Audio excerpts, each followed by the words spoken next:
ಎರಡನೇ issue memorandum ಕೊಟ್ಟಿರೋದು.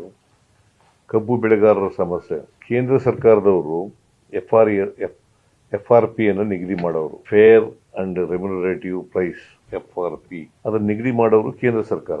ಈ ವರ್ಷಕ್ಕೆ ಕೇಂದ್ರ ಸರ್ಕಾರ ನಿಗದಿ ಮಾಡಿರ್ತಕ್ಕಂಥದ್ದು 10.25 ರಿಕವರಿ ಇರ್ತಕ್ಕಂಥ ಕಬ್ಬಿಗೆ ಒಂದು ಟನ್ನಿಗೆ 3,550 ರೂಪಾಯಿ.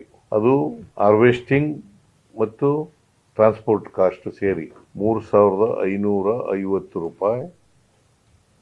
10.25 ಇಳುವರಿ ಇರೋದಕ್ಕೆ ರೈತರು demand excluding transport and harvesting 3,500 ರೂಪಾಯಿ ಕೊಡಬೇಕು ಅಂತ ಒಂದು ಟನ್ನಿಗೆ.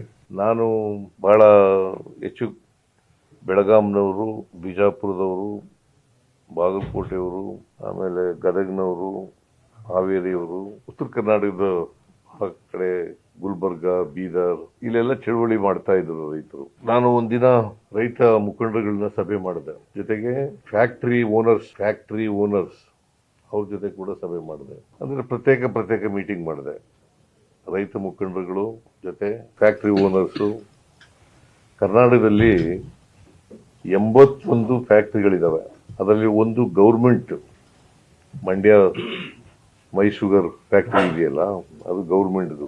11 ಕೋಆಪರೇಟಿವ್ ನಲ್ಲಿ ಇರ್ತಕ್ಕಂಥವು. ಇನ್ನು ಉಳಿದದು ಪ್ರೈವೇಟ್ ಫ್ಯಾಕ್ಟರಿಗಳು, ಖಾಸಗಿ ವಲಯದಲ್ಲಿ ಇರ್ತಕ್ಕಂಥ ಫ್ಯಾಕ್ಟರಿಗಳು. ಒಟ್ಟು 81 ಫ್ಯಾಕ್ಟರಿಗಳಿರ್ತವೆ.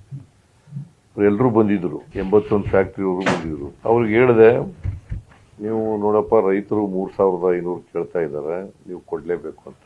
ಅದಕ್ಕಿಂತ ಹಿಂದೆ ನಾನು ಮೀಟಿಂಗ್ ಗಿಂತ ಮುಂಚಿತವಾಗಿ ಬೆಳಗಾಂ DC ಏನ್ ಮಾಡಿದ್ರು, ನಮ್ಮನ್ನು ಕನ್ಸಲ್ಟ್ ಮಾಡಿದ್ರು. 10.25ಕ್ಕೆ 3,100 ಕೊಡ್ತೀವಿ, 11.25ಕ್ಕೆ 3,200 ರೂಪಾಯಿ ಕೊಡ್ತೀವಿ ಅಂತ ಹೇಳಿದ್ವಿ. ಆಮೇಲೆ ನಾನು ಬೆಳಿಗ್ಗೆಯಿಂದ ಸಾಯಂಕಾಲದವರೆಗೆ ಅವ್ರಿಗೆ ಪ್ರತ್ಯೇಕವಾಗಿ ಮೀಟಿಂಗ್ಗಳು ಮಾಡಿ ರೈತ ಮುಖಂಡರುಗಳ ಜೊತೆ, ಫ್ಯಾಕ್ಟರಿಗಳ ಜೊತೆ 100 ರೂಪಾಯಿನ ಹೆಚ್ಚು ಮಾಡಿದೆ. 3,300 ರೂಪಾಯಿ 11.25 ಇರ್ತಕ್ಕಂಥ ಇಳುವರಿ ಇರ್ತಕ್ಕಂಥ ಕಬ್ಬಿಗೆ, 11.25 ಇಳುವರಿ ಇರ್ತಕ್ಕಂಥ ಕಬ್ಬಿಗೆ 3,300, 10.25 ಇರ್ತಕ್ಕಂಥ ಇಳುವರಿ ಇರ್ತಕ್ಕಂಥ ಕಬ್ಬಿಗೆ 3,200 ಅಂತ ನಿಗದಿ ಮಾಡಿದೆ.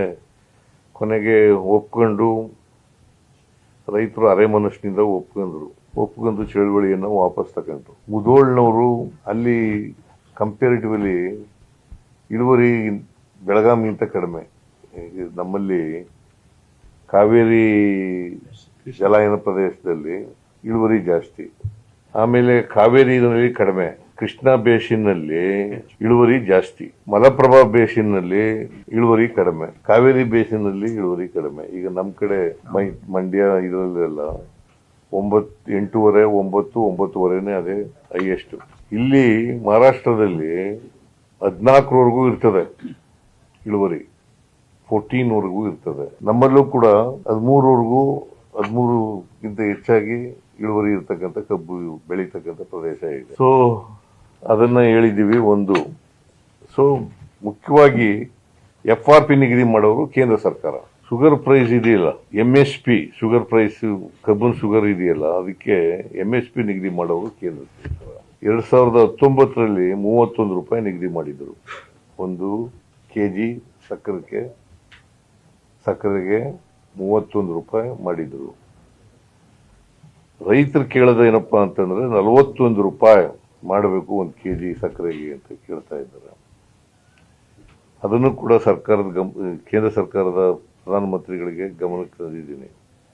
ಇದನ್ನ ಕೂಡಲೇ ರಿವೈಸ್ ಮಾಡಿ ಅಂತ ಒತ್ತಾಯ ಮಾಡಿದ್ದೀನಿ. ಆಮೇಲೆ ಎಥನಾಲ್ ಇದೆಯಲ್ಲ, ನಮ್ಮ ಕೆಪಾಸಿಟಿ ಇರತಕ್ಕಂಥದ್ದು ಕರ್ನಾಟಕ ರಾಜ್ಯದಲ್ಲಿ 272 crore ಲೀಟರ್, 272 crore ಲೀಟರ್.